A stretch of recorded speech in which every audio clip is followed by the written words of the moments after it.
Buen día, venerables seres. Sean bienvenidos a esta sala de conferencias para un encuentro con las sacras. Sí, buen día, buen dinero, buena salud. ¿Con quién te gustó? Con la Mahatma Ramunó. Hoy le voy a estar ayudando en la clase o en la conferencia de Dragon Sister. Entonces vamos a hacer la introducción para que su merced entre. Bueno, buen día, venerables seres. Sean bien llegados a esta sala de conferencias para un encuentro con las sacras enseñanzas de los maestros Hakel Zeus Indeseos y de Samael Joaba Torreón. Hoy con la grata compañía del venerable Dragon Sister. Adelante, querido Dragon Sister, le oímos. Sí, buen día, buen dinero, buena salud para todos los hermanos que se están conectando en en esta sala de tu sacra sexualidad. Gratísimas nuevamente por la invitación.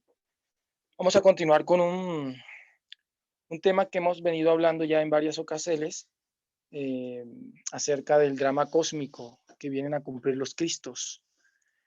Hemos estado hablando del nacicierto de Crestus, el nacicierto virginal, y hemos estado hablando de algunas historias a lo largo de la historia que nos narran en forma de parábolas, de dramas, las historias de los Cristos. Entonces vamos a continuar con este tema.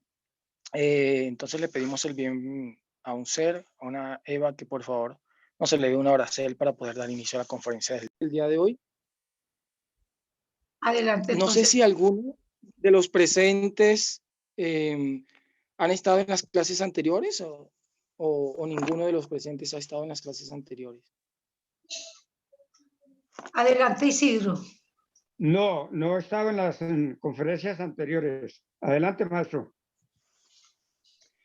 Bueno, listo. Vamos a hacer como un pequeño, un resumen de la anterior, porque ya hemos estado hablando en varias ocasiones, sobre todo hablamos de la virginidad de Miriam, hablamos del nacicierto de Crestus, y estuvimos hablando un poco acerca de que les decía que teníamos que comprender un poco acerca o entender un poco acerca de lo que se conoce como el judaísmo del segundo templo. Es importante eso, que fue más o menos hasta el año 70. ¿Cómo eran las tradiciones? ¿Cómo era en qué aspecto político religioso fue que vino y se desenvolvió el maestro Crestus, el rabí de Galilea? ¿Con quién era que discutía? ¿Cuáles eran esos grupos que aparecían? Que los fariseos, los saduceos, ¿de dónde surgieron esos grupos? Bueno, todo eso lo estuvimos hablando como para poder entrar en contexto. El tema principal es el drama cósmico, o sea, un drama que vienen a hacer esos seres, los Cristos, a lo largo de la época, con diferentes nombres, en diferentes circunstancias, pero que detrás de ese drama viene una enseñanza.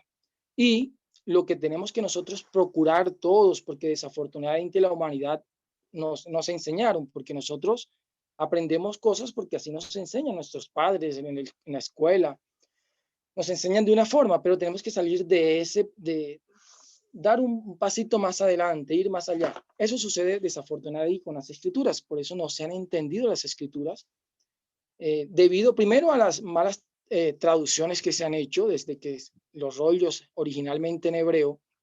Les hablé en clases pasadas acerca de la Septuaginta, la Biblia de los 70, que fue construida por ahí en el año 200 antes de Cristo en Alejandría, y ahí comienzan a haber unas mal traducciones. ¿Por qué? Vuelvo y digo, para los que no han estado en las otras clases, el hebreo es un idioma consonántico. O sea, ¿qué quiere decir esto? Que se utilizan consonantes, no se utilizan las vocales o no se muestran, porque para los judíos, sobre todo lo que hace por ser del judaísmo místico, las vocales representan el alma de la letra. Las letras son sagradas. Cada letra es una entidad viviente, inteligente. Se dice el Zohar, por ejemplo, el libro del Zohar dice que 2000 heliocrones antes de la creación, de la que nosotros conocemos como el Génesis, el Bereshit, Elohim, Hashem, si le llaman los judíos, le llaman Hashem, cuando aparece el nombre Yud-Heh Vav-Heh le dicen Hashem. Él se deleitaba con las letras, hablaba con las letras, porque ellas eran como un ejército, por eso se habla del ejército de la palabra, y tiene mucho que ver con el poder de la palabra, que es con Cristo, que es el verbo creador. En el principio, en el Génesis, cuando dice en el principio creó Dios los cielos y la tierra, en el hebreo original dice en el Bereshit bara Elohim Het. Het es aparece la letra Aleph y la letra Taf. que es la primera letra y la última letra del alfabeto hebreo, que es lo que en griego sería el alfa y omega. Y el Cristo dijo en Apocalipsis, en Revelaciones, yo soy el alfa y el omega. Pero si nos vamos al hebreo, o sea, en el que fue escrito, el idioma en el que fue escrito originalmente la Torá, que son los 5 primeros libros, lo que nosotros conocemos como el Pentateuco, ahí dice en el principio el Elohim Het. El maestro Samael habla de eso en una doctrina, cuando habla de Darwin y la creación, y el maestro dice que él tenía una doctrina muy bonita, un libro, licencia, tenía una Biblia en arameo, y el maestro explica y él hace mención a ese Elohim Het. Y Het en hebreo es Aleph y Tat, porque la Aleph es una letra como silente, muda. Ella puede utilizarse como A, como E. Entonces sería en el principio el Elohim Het o el Elohim Aleph Tat o el Elohim Alfa y Omega.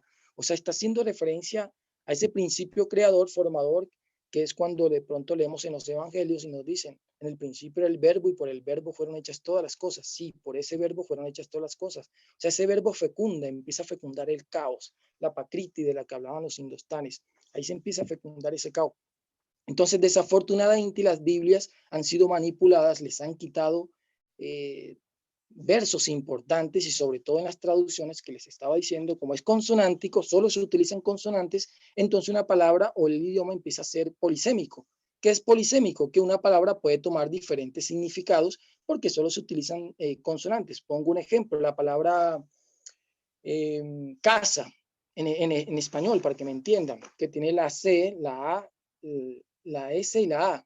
Casa, si utilizáramos solamente o solamente consonantes, entonces solo utilizaríamos la C y la S, ¿cierto? Entonces aparecería la palabra C y S, pero una persona que lo lee puede decir, bueno, pues ahí puede decir coso, otro dice, no, ahí dice casa, otro dice, no, ahí dice cuso, porque le va agregando las vocales. Eso pasó con las traducciones. Cuando se hicieron las traducciones, como era un idioma que solo utilizan consonante, que es consonántico, vuelvo y digo porque de acuerdo al Zohar, que es el libro del esplendor, aquel que le da el significado a las explicaciones de los versos del Génesis, del Bereshit, del significado de Abraham, el significado de Jacob, el significado del mar, cuando se abre el mar de los juncos, de las 12 tribus. O sea, el Zohar es un libro especial, es un libro, digamos que fuera de serie. Él va dando una explicación a cada verso, a cada significado, más allá de la por ser literal. Entonces él dice que cada vocal es como el alma de la letra. Las letras son importantes, son entidades de fuego, son como un Elohim. Pero las vocales son el alma de esas letras y por eso ellos se cuidan y no las ponen. Ya posteriormente, cuando aparecen los masoretas, que empiezan a hacer las traducciones y empiezan a ponerle versículos y memoradium a la Biblia, porque es que la Biblia originalmente, los rollos de Torá, no tienen versículos, no tienen memoradium, no, esto es un sinnúmero de letras y letras y letras, no hay separación entre un versículo y el otro. Posteriormente, por allá en el 500, con los masoretas, es que empieza a ponérsele o hacerse como esa división del versículo 1 o del versículo 2, memoradium tal, pero en un principio no. Y ellos son los que empiezan a ponerle como unos palitos, unas figuritas debajo de las letras, eso se llama los nekudot, y son las vocales, y ahorita es mucho más fácil aprender y leer de pronto. Pero partiendo de ahí, las Biblias han sido tergiversadas, cortadas, mutiladas en un gran porcentaje. Bueno, aquí creo que están haciendo una pregunta. Están haciendo una pregunta, listo. Entonces, ténganme las preguntitas ahí. Sigo con la introducción para los seres que se están conectando por primera vez. Sí, entonces hablamos, es importante conocer eso. ¿Por qué? Porque muchas veces, bueno, los evangelios, si nos vamos al Nuevo Testamento, solo tenemos 4 evangelios. El evangelio de Mateo, el evangelio de Lucas, Juan, Marcos. Pero originalmente se dice que estos también fueron escritos en arameo. Pero los evangelios más antiguos que se tienen están del año 200, imagínense, del año 200, o sea, casi ya muchos años después de desaparecer de escena el maestro, y los encontramos en griego. No los encontramos en arameo, los encontramos en griego. O sea, los que están escritos originalmente en arameo no se encuentran, están desaparecidos, de pronto se puedan encontrar. De eso solo dejaron 4. Y de resto, bueno, las cartas de Pablo, que también de Pablo hay que saber, hay que entender.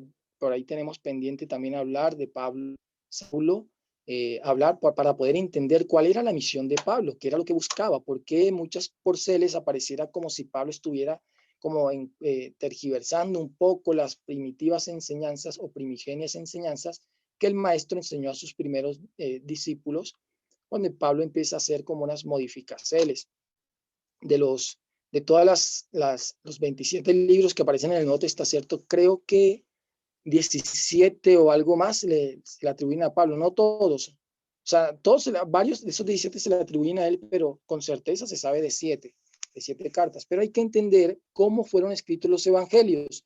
Los evangelios fueron escritos en un método que los judíos lo han venido utilizando, que se conoce como el Midrash. Los Midrash era como una forma de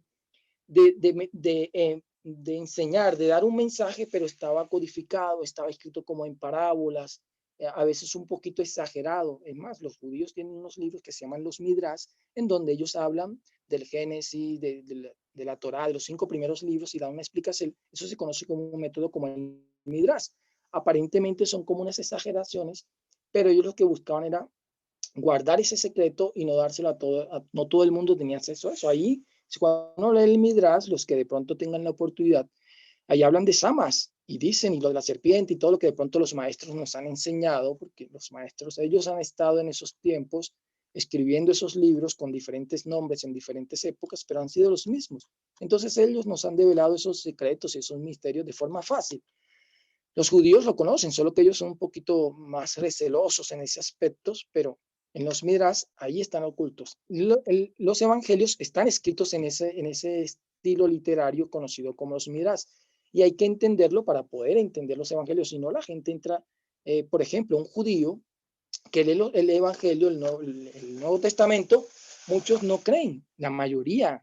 ¿Por qué? Porque ellos dicen, esto como que no cuadra con la visión que tenemos nosotros del Mesías o el Masías. Masías es lo que nosotros conocemos como el Cristo.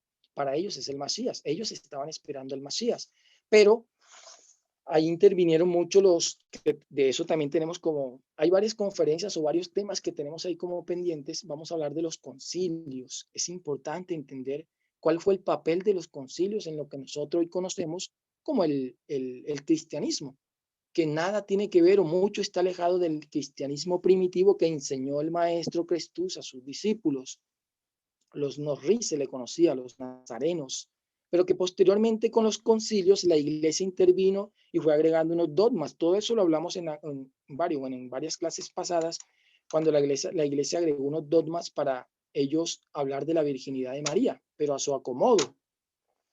Pero se alejan un poquito de la realidad. Entonces, por eso es importante, bueno, vamos ahí un poco a poco, pero es importante conocer el judaísmo del segundo templo, quiénes eran los fariseos, quiénes eran los saduceos, los esenios, cuál fue el papel importante, porque si no vemos, nos muestran a un Jesús discutiendo, y discute con los fariseos y discute con los saduceos, empero de esos fariseos, ya eso lo mencioné en otra clase, lo estoy haciendo como un resumen así en forma rápida, no solo había un grupo, no era un grupo compacto, no era un grupo homogéneo como de pronto pensamos, no. Dentro de los fariseos habían 7 tipos de fariseos. Eso lo narra el Talmud, que es, el Talmud es la versión de las enseñanzas orales que ellos posteriormente anteriormente fue la Mishnah y posteriormente después el Talmud y la Gemara.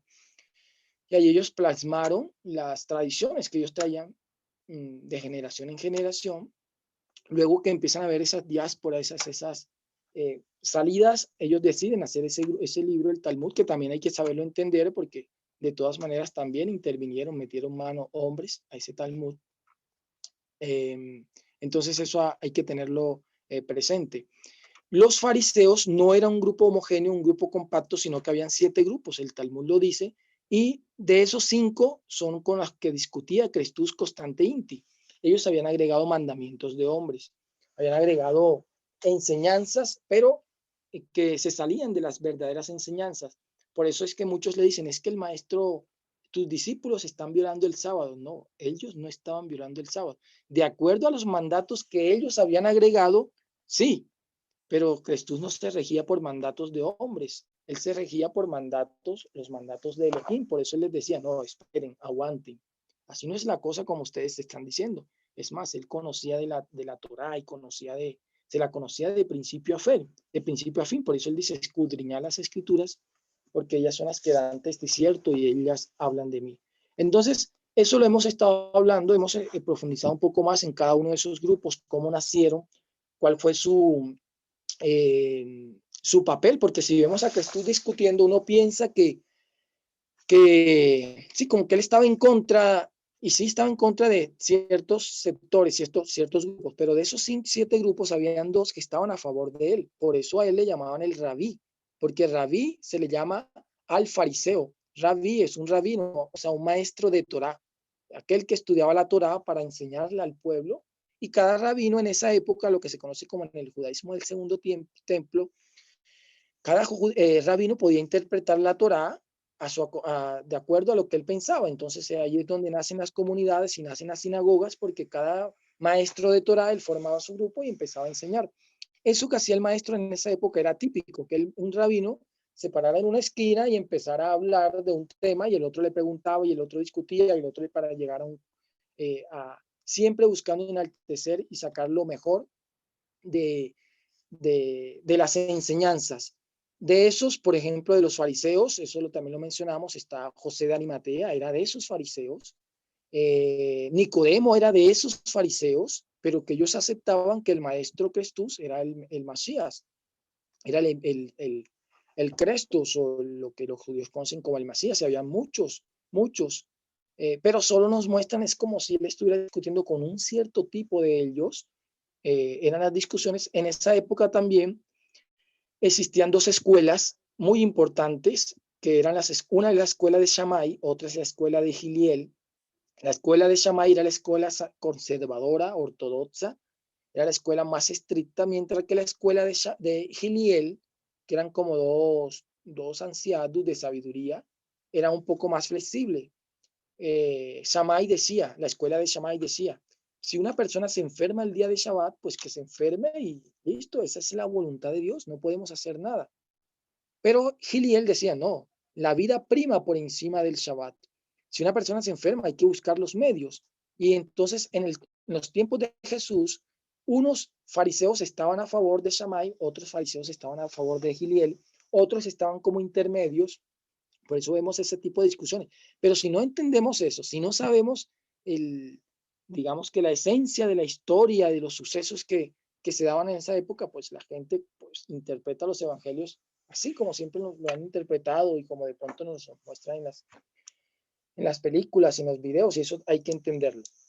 Entonces el tema, bueno, hablamos también de la virginidad de María, hablamos de cómo eran los emposorios en esa época, en los tiempos del segundo templo, que eran la ketubá, que era como un acuerdo que se llegaba entre el papá de la novia, el papá del novio y los padres de la novia. Era como un contrato matrimonial.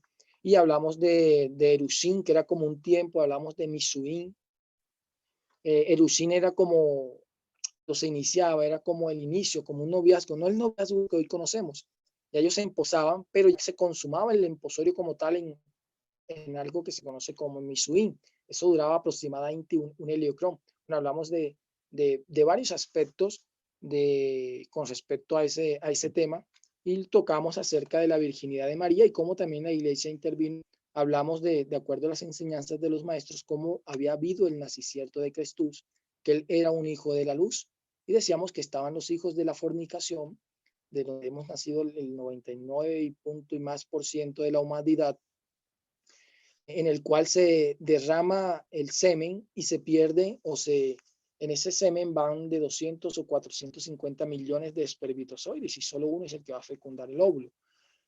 Y otro de los tipos de nacimientos eran los hijos de escape, en el cual solo un espermatozoide, sin que se tenga esa pérdida de esas chispas, porque recordemos que cada espermatozoide es como una chispa. Esos espermatozoides son los tesoros de los que hablaba el Cristo cuando dijo, no hagáis tesoros en la tierra donde el orín y la polilla os lo corroen. Haceos tesoros en los cielos donde ni el orín ni la polilla os lo corroen. Esos tesoros son esas chispas que son el oro, de lo que hablaban los alquimistas. Por eso los test oro o los fósforos o los fósforos que hay que llevar a la cabeza, y ese es el tesoro, los tesoros que no los corroen el orín ni la polilla. Cada espermatozoide es luz, y cuando esa luz sale del cuerpo, el cuerpo empieza a entrar en tinieblas.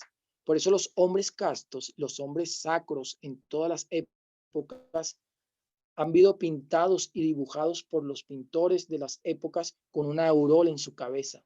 Esa aureola significa de que ellos han cogido esa energía y la han sublimado, la han llevado a la porcel superior, han separado las aguas que hablan en el Génesis, que eso también lo vamos a hablar porque el Génesis uno lee los días y se imagina que está hablando solo de la creación de la tierra.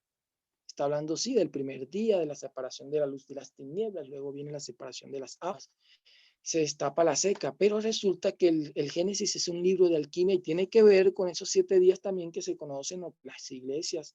Hoy celebran como la Semana Santa, que son procesos. Por eso es que el hombre lo crean en el día sexto.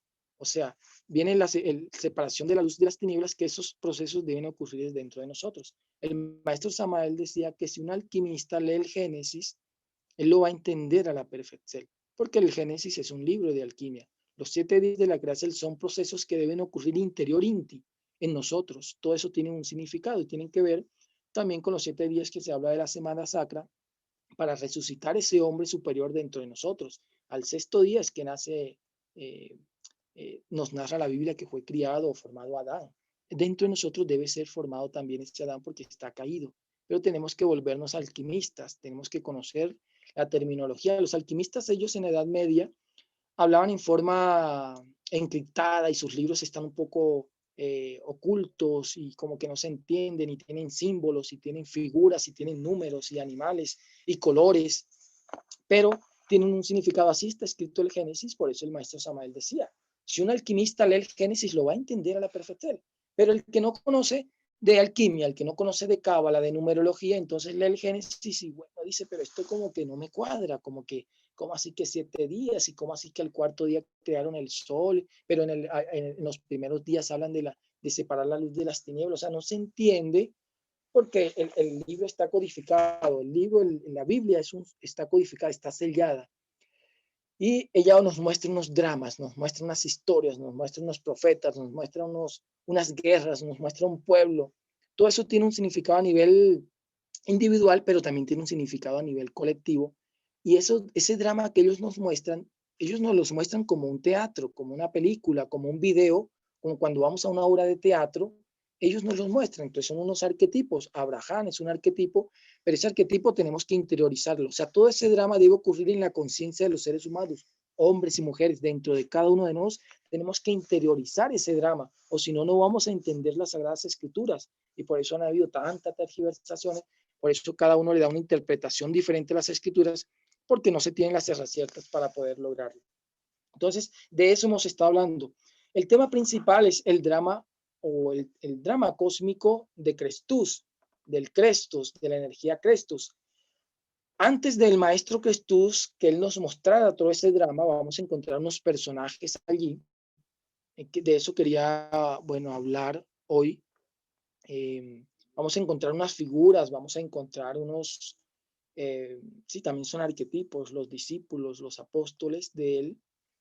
Son unas figuras y eso dentro de nosotros tenemos que hacerlos revivir, tenemos que vivenciarlos, tenemos que activarlos dentro de nosotros. Está Judas, está Caifás, dentro de nosotros están todos esos personajes, pero como hemos leído siempre la historia del Cristo histórico, más no hemos interiorizado y no hemos vivido, porque el venerable maestro Samael decía, toda esa Semana Santa que la gente celebra, eso hay que vivirlo pero dentro. Y hay unos misterios y unos secretos. El maestro Crestus no ha sido el único que ha enseñado, solo que él representa como la jerarquía superior de esos seres llamados los Cristos. Está el Cristo, ese Cristo Redentor, y dentro de nosotros tenemos que hacer, levantar ese Cristo dentro de nosotros. Está el Cristo interior. Entonces nos lo muestran, nos lo han mostrado todas esas historias en unos dramas, en un teatro. En la Grecia antigua también se utilizaron mucho los teatros y las obras en la China, en Asia, en Tenochtitlán. Todos los pueblos ancestrales han tenido esos dramas, solo que nos los muestran de diferentes épocas, con diferentes figuras. Todas las escuelas de misterios y las escuelas iniciáticas han tomado el drama como el eje principal para ellos mostrar una información que no es visible al no iniciado. O sea, muestran verdades cósmicas que buscan ser comprendidas por el iniciado o por el estudiante, pero lo que buscan en realidad es buscar una transformación interior. O sea, todo el Antiguo Testamento, si uno lo entiende así, si uno lo estudia con la cábala y con la alquimia, lo que busca es una transformación interior. Si leemos el Nuevo Testamento, lo que busca todo lo del Nuevo Testamento es lograr una transformación interior, es lograr una alquimia, lograr que no seamos alquimistas. Los alquimistas decían, hay que convertir el plomo en oro, hay que transformar el plomo en oro, pero el plomo, cuando llegaban los carboneros, se les decían a aquellos que leían los libros de alquimia, pero no entendían, ellos buscaban de una u otra forma buscar ese oro y buscar y hacer dinero y hacer tesoros acá en la tierra, pero los alquimistas hablaban más que todo de los tesoros, de aquellos tesoros que deben ser guardados en los soles o en los cielos, donde ni el orín ni la polilla os lo corroen. Todo el plomo es la representación dentro de nosotros de todo lo grosero, todo lo tosco, todo lo negativo que tenemos dentro de nosotros y que tenemos que transformarlo en un espiritual. Entonces, todos los libros a lo largo de las épocas nos han mostrado en forma de parábolas, de historias, de tradiciones, un mensaje encriptado. Los Vedas nos lo muestran, en Tenochtitlán, los persas también. Y dentro de esas historias aparecen esos Cristos que son unos mensajeros, solo que de pronto en diferentes épocas. Por ejemplo, cuando de pronto uno habla con una persona, de esas personas que les gusta leer, intelectuales, ellos dicen, bueno, güey, yo como que no creo mucho en lo que dicen los cristianos, en los evangelios. Bueno, ¿y por qué no crees? No, porque ellos dicen, porque si nos vamos a historias anteriores a la vida del Cristo, vamos a encontrar esa misma historia como si se estuviera repitiendo. Entonces, es como un plagio, como una copia. Entonces, cuando uno habla con esas personas, uno les debe decir, sí, lo que pasa es que ese es un drama que ellos vienen a vivenciar, ellos vienen a mostrar en las diferentes épocas. Si nos vamos dentro de los Vedas, vamos a encontrar que, por ejemplo, Krishna fue un Cristo para ellos. Él fue a llevar un mensaje salvador. Y resulta que la mamá de Krishna, Devaki, y el papá se llamaba, bueno, se me pasa Vasudeva se llamaba el papá de Krishna. Y había un rey que era familiar de la mamá de Krishna, de Devaki, que se llamaba Kansa. Kansa en una visión, o alguien, unos magos, unos asesores que él tenía, le dicen que iba a llegar un mensajero y que lo iba a destronar. Si su merced se dan cuenta, esa misma historia la vamos a encontrar en diferentes épocas. Cuando Cronos y la lucha con Zeus, también la encontramos porque a Cronos le habían dicho que iban a ser alguien y que lo iba a destronar. Entonces él empieza a comerse los hijos. Bueno, eso tiene también un significado mucho más allá de lo que nos pueden mostrar porque Cronos representa el tiempo. Y si recuerdan, Rea, que es la mamá de Zeus, ella vence o ella engaña a Cronos, o sea, el tiempo, o sea, aquel que todo lo consume. Su merced deja un banco, una silla o algo, y el tiempo empieza a hacer su labor, empieza a deteriorarlo. Entonces, esa misma historia utilizó que una piedra. O sea, Rea esconde a Zeus y le da una piedra y Cronos que se estaba comiendo a Zeus. Mientras que Zeus fue llevado a una isla y luego es amamantado con unas mieles de una cabra. Zeus también es un Cristo dentro de los griegos, solo que nos los muestran, la gente habla de la mitología griega, pero dentro de la mitología griega podemos llamar la teología griega, hay unos secretos especiales, unos secretos muy bonitos y de alta alquimia dentro de la mitología griega, y vemos esa misma historia, lo mismo con Moisés, el hombre salvado de las aguas también, el faraón que está de turno, empieza a decirle que si nace varón tenían que matarlo, pero la hermana de Moisés, que es Miriam, ella no, pues no lo hace. Bueno, todo eso es un drama que ellos vienen a hacer, y luego es salvado Moisés y es criado dentro del reino del faraón, y Moisés es un Cristo rojo, pero es un Cristo. Ellos vienen a traer un mensaje. De eso también vamos a hablar, del Cristo rojo y el Cristo blanco, que a lo largo de las épocas han estado esos seres. Uno dice, mi carga es liviana, dice el Cristo Cristo blanco, pero el Cristo rojo dice mi carga es pesada, porque el Cristo rojo hace una labor pesadita, él es el que se pone el overol. Estos Cristos son aquellos salvadores gemelos que siempre en todas las épocas llegan y cumplen su misel, y que en las Biblias o en los libros sagrados nos los muestran de diferentes épocas.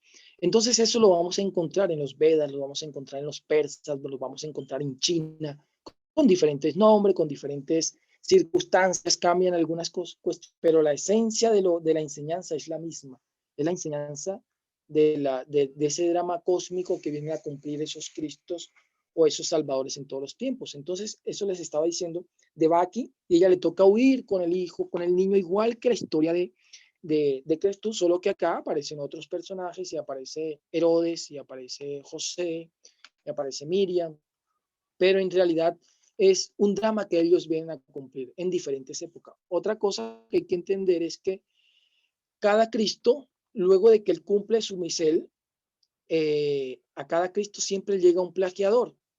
Ese plagiador se parece en muchos aspectos y de pronto hasta en lo físico llega a parecerse al verdadero Mesías.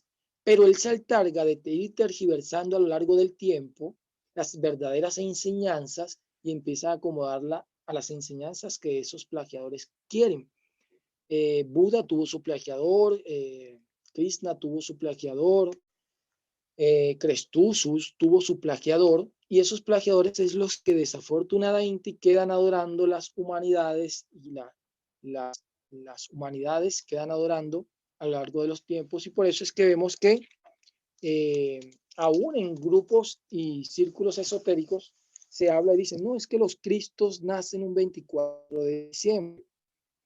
Dentro de los grupos esotéricos eso se habla, aún el venerable maestro Samael Aún Weor, un ser con un alto grado de conciencia, él escribió eso en varios de sus libros, sobre todo en el primer libro que escribió el maestro Samael, en el matrimonio perfecto, pero que posteriormente el maestro Keliun Zeus, él viene a hacer unas aclaraciones. Y por eso se habla y menciona, no, que Mitra nació el 24 de diciembre, no, que Horus nació el 24 de diciembre, pero lo que la gente no sabe es que se celebra, pero el plagiador de esos Cristos, porque ellos hacen un drama, cumplen ese drama, y el plagiador es el que queda y es el que la humanidad desafortunadamente queda adorando, como actualmente la gente adora y celebra un 24 de diciembre como el nacimiento de Cristo, que eso no tiene nada que ver con la realidad. Muchos pensarán, pero ¿qué tiene que ver eso? ¿Qué tiene que celebremos el 24, el 23? Sí, son fuerzas, son energías, son portales energéticos que se abren, y la gente cuando celebra un año más y celebra y toman y hacen las uvitas y corren y bueno, y hacen todo lo que la gente hace como un Inti, están celebrando un año más de ese personaje, de esa entidad, que esas entidades o esas fuerzas lo que vienen es a mantener engañada a la humanidad. O sea, vienen a mantener la humanidad engañada. Entonces sí tiene mucho que ver, y por eso es menester despertar conciencia, para no repetir lo que la gente comúnmente hace. ¿Dónde va la gente? ¿Dónde va Vicente? ¿Dónde va Raimundo? ¿Dónde va todo el mundo? Entonces nosotros tenemos que salirnos de ese esquema, salirnos de ahí. Claro, es duro porque la humanidad, la gente lo veía a uno como loco, como que estás fuera de lo normal. Y vamos a ver que en realidad los que no están muy cuerdos es la humanidad entera, porque la humanidad no sabe comer, la humanidad no sabe vestir, la humanidad no sabe reposar, la humanidad no sabe respirar, la humanidad no sabe cómo conectarse, pero ven al otro, al que hace un cambio, como si estuviera loco. Aunque el maestro Keliun Zeus, él decía, bueno, sí, loco es aquel que tiene locura, aquel que puede curar, el que tiene la cura para medicina para el alma, decía el maestro Keliun Zeus. Y decía el maestro, solo un loco de los cielos, decía el maestro, pues dice estas cosas que yo digo. Y claro, para la humanidad es un loco, pero es un loco que en realidad está más cuerdo que todos porque está conectado. Solo que muestran las gentes, quita velos, quita cortinas que tenemos y que a lo largo de los siglos nos han formadas, y por eso les critican y bueno, y son perseguidos los maestros desafortunadamente por traer una verdad, porque venir a enseñar, por entregar un mensaje, son perseguidos, son ultrajados, se levantan ignominias en contra de ellos, vituperados, calumniados, todo le hacen a esos mensajeros solo por venir a ayudar a la humanidad doliente, a una humanidad ciega, una humanidad doliente que está con una venda en los ojos y casi que no quiere despertar. Entonces, bueno, hasta ahí quisiera saber si de pronto hay... Gratísimas, don Sister. Bueno, aquí tenemos una pregunta de Jorge, que dice, buen día, buen dinero, excelente salud, Penela Dragón. ¿Por qué en la Biblia de Casidoro de Reina no hay unos libros que tiene la Biblia de la Iglesia Católica? Por ejemplo, el libro de Tobías. Gratísimas por la contesta. Adelante, Dragón.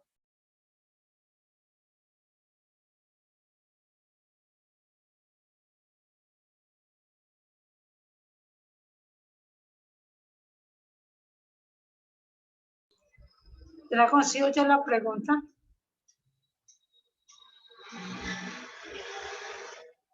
Licencia, tenía el fono apagado. Sí, sí, claro que vi la pregunta.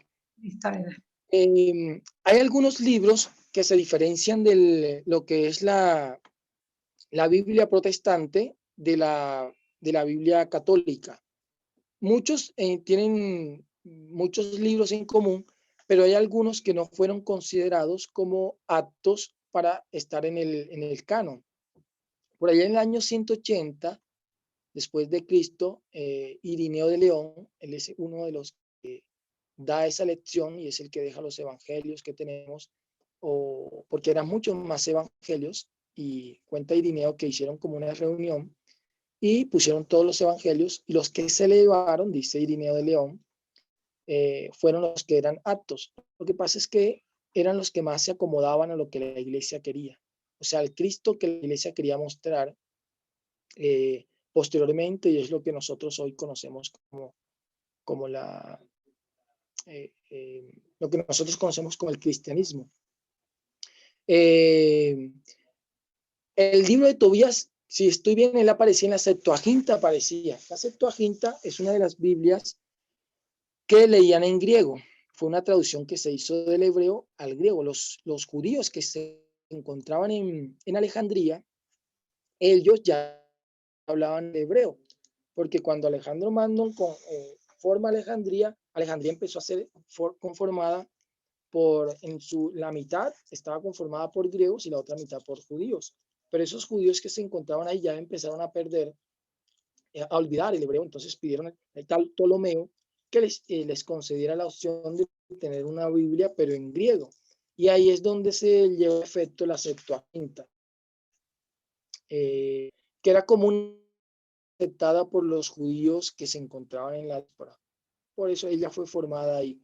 Allí en esa Biblia aparece el libro de Tobías. Y fue agregado, fue aceptado por la iglesia, porque ellos a lo largo de los concilios empezaron a mirar. Ellos sacaron muchos libros, sacaron todo lo que no conviene, lo que no les convenía, pues fueron sacándolos y fueron agregando otros que de pronto sí se acomodaban a las doctrinas o a las enseñanzas que la iglesia ha querido mostrar. La iglesia ha hecho un daño inimaginable, porque todo fuera, bueno, de pronto eso es lo que la humanidad por méritos o lo dicemos, porque hubiera sido todo sí, se hubiera entendido mucho mejor si nos hubieran dado las enseñanzas como debían de ser, no con tanta tergiversación y no con tantos agregados y concilios que la iglesia empezó a tener a lo largo de los siglos y fue formando lo que hoy conocemos. Entonces, todo lo que a ellos les convenía, los que de pronto había algo ahí que como que reforzaba las enseñanzas que ellos traían, entonces los incluían.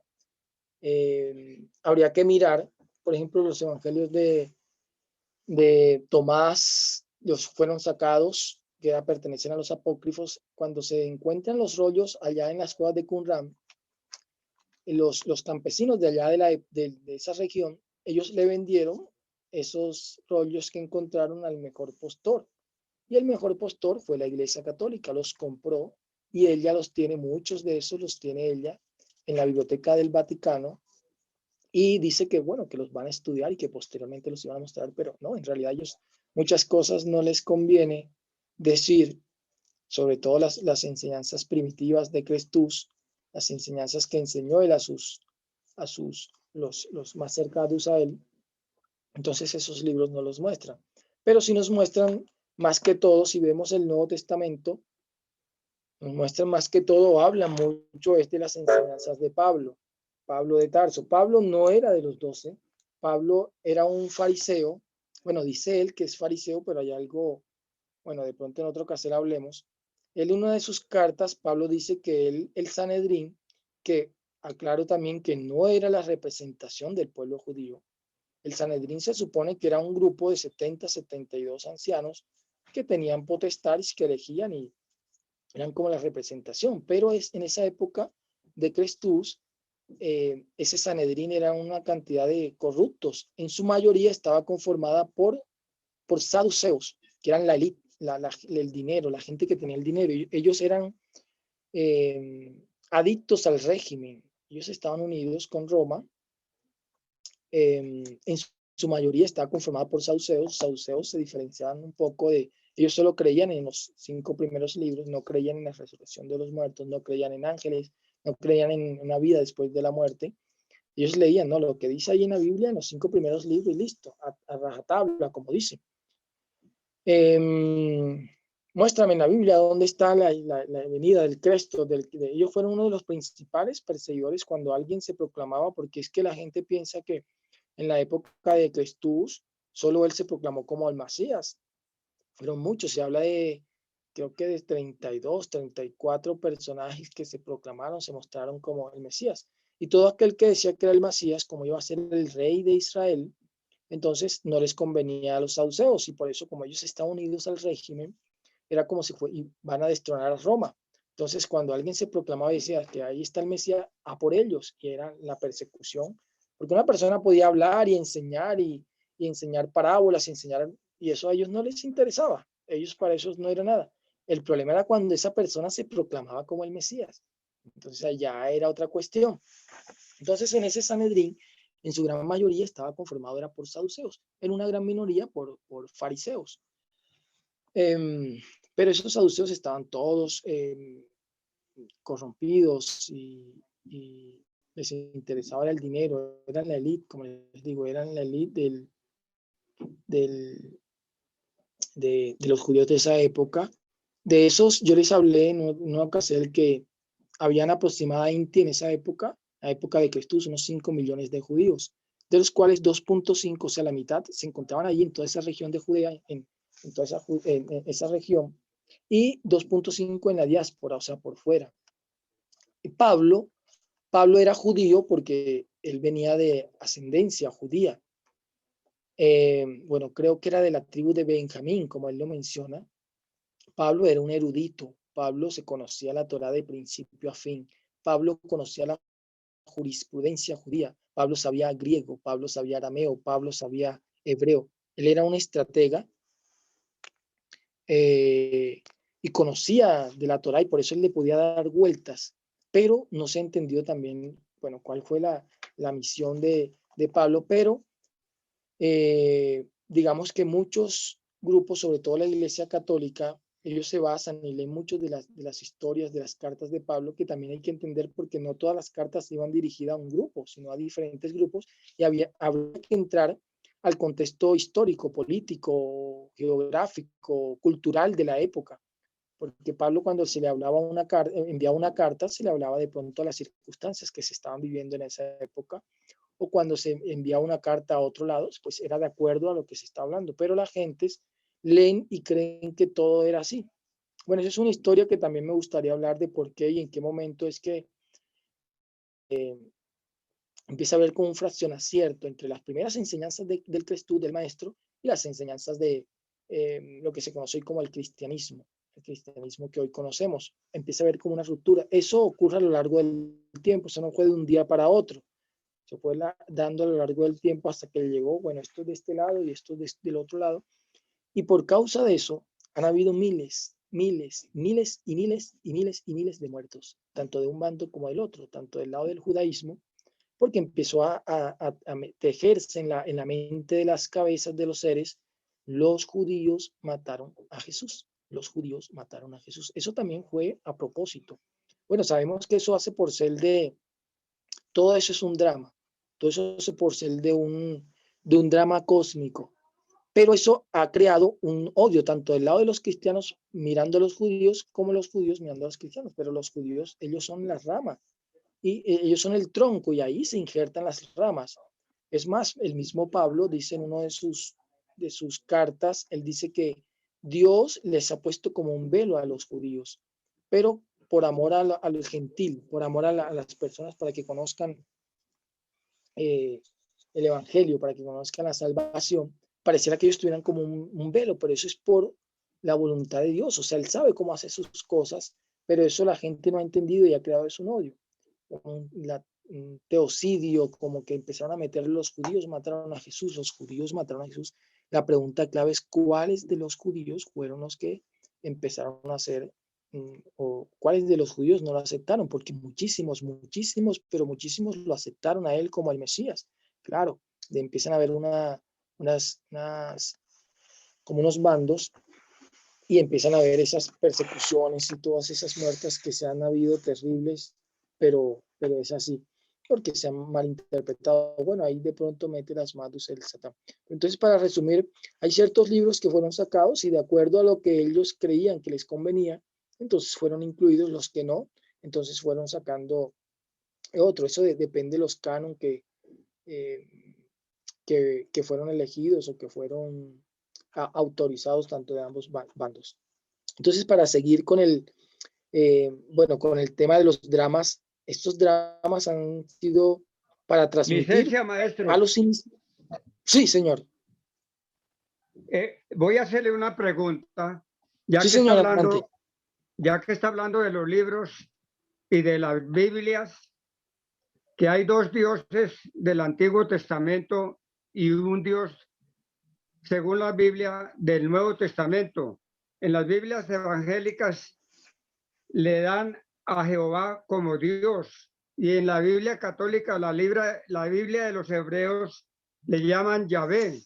Y en el Nuevo Testamento dice en el Filipenses capítulo 2, versos 9 y 10, dice, del tercer Dios que digo, dice, por lo cual Dios también le exaltó hasta lo sumo y le dio un nombre que es sobre todo nombre, para que en el nombre de Jesucristo se doble toda rodilla de los que están en el cielo, en la tierra y en el infierno.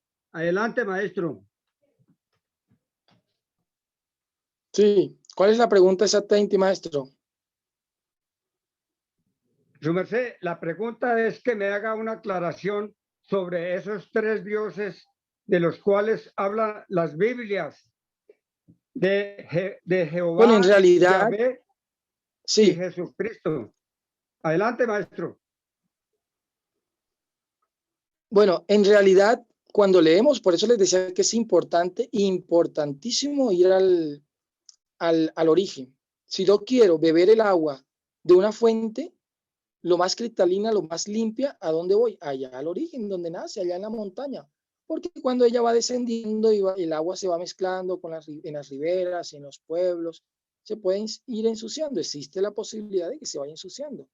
En cada casa le van arrojando basura, van arrojando detergente. Pero si yo voy subiendo y voy llegando al origen donde nace el agua, existe la posibilidad en un gran porcentaje de que la encuentre mucha más pura, mucha más cristalina, mucho más como yo la quiero, no sin tantos agregados. Si nos vamos al hebreo, en las tergiversaciones que se han hecho, cuando leemos, por ejemplo, en el Génesis, todos han leído el Génesis, que es el primer libro, los judíos, los hebreos le conocen como Bereshit.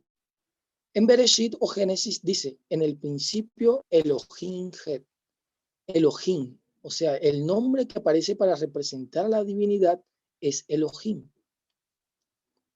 Posteriormente, y aparece 32 veces. ¿Por qué 32 veces? Porque en el primer memorario, un capítulo del Génesis, aparece 32 veces, haciendo alusión a los 32 senderos del árbol de la vida, o sea, del árbol sefirótico, o sea, el árbol, el arquetipo ese que representa el Adán Kadmón, el hombre primordial, y que dentro de nosotros tenemos que encender esos sefirot, esas sefirot que están dentro de nosotros, que son atributos de la personalidad de Dios. Aparece el nombre Elohim.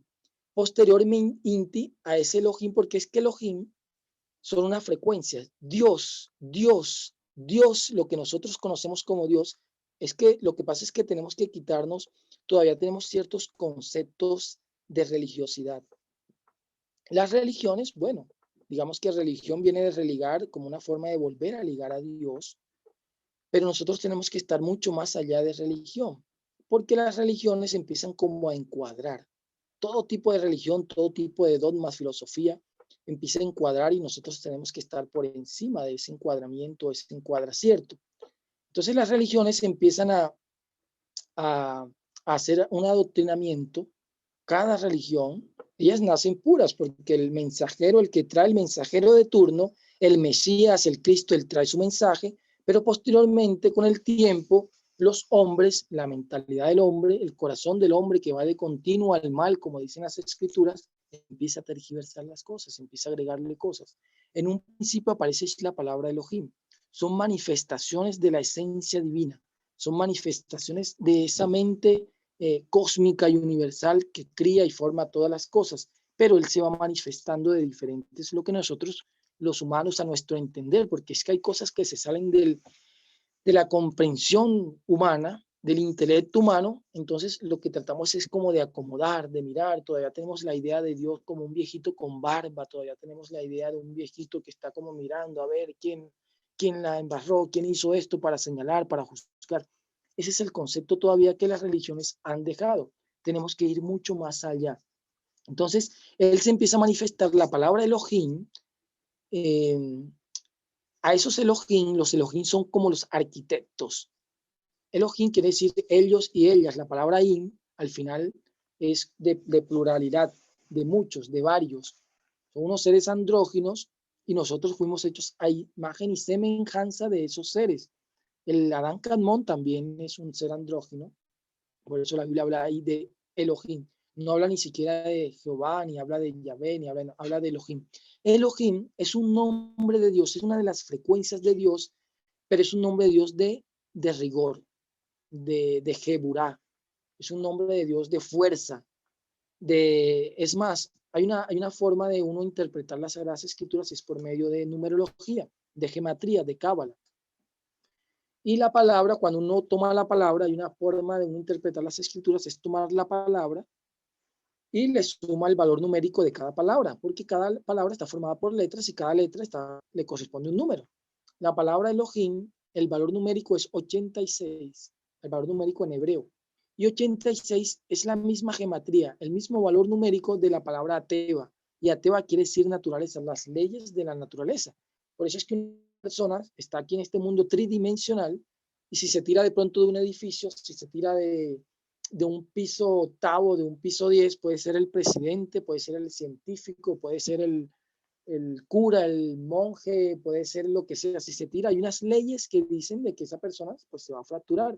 Esas leyes están gobernadas por Elohim, que es una de las frecuencias de Dios, una de las fuerzas de Dios, pero es con rigor. Nosotros tenemos que conectarnos con una fuerza que está por encima de Elohim, de la frecuencia Elohim, que es un nombre de Dios, que nosotros llamamos nombre de Dios, pero Dios está mucho más allá de nombres. ¿Por qué está mucho más allá de nombres? Si algunos han leído el Tao Te Ching, el Tao Te Ching dice, aquello que se nombra puede dejar de ser otra cosa. Por ejemplo, si yo le llamo a la silla silla, ya la silla es silla, ya no es mesa, ya no es carro, ya no es árbol. Sí, pero Dios no, Dios está mucho más allá de eso y Él puede tomar el nombre que Él quiera. Él no tiene forma, como decía el maestro, que Kelly Zeus, pero puede tomar cualquier forma. Dios no está mucho más allá de eso, pero es como una forma para que los humanos entendamos. Entonces, ese nombre, hay un nombre que está por encima del nombre Elohim, que es Yud Hei Bat Hei, que son 4 letras del alfabeto hebreo. Eso es una frecuencia. Yud Hei Bau Hei, si se suman esas letras nos da 26. 26 es una frecuencia que tenemos que conectarnos. 26 es una frecuencia de misericordia, de Gesed. En hebreo, dentro del árbol de la vida, el lado derecho se le conoce como el Gesed, el lado izquierdo se le conoce como Geburah.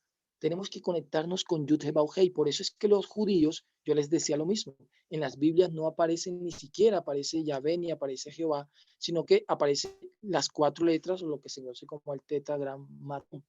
Esa es una frecuencia, la frecuencia 26.